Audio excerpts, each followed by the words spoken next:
Welcome to day 27. Today I'm going to show you how to make this easy mock cocktail.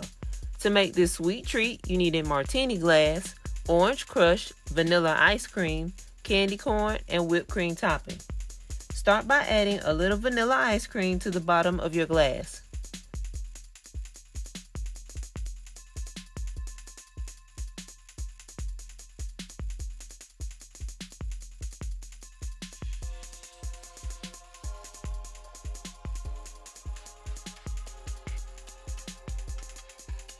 Pour your crush, filling the glass.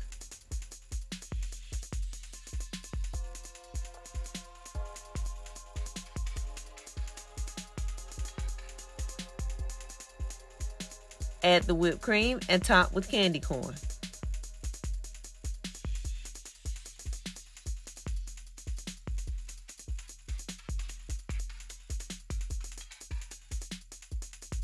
This drink is sure to be a hit with your kids and other partygoers. Thanks for watching, and make sure to like and subscribe.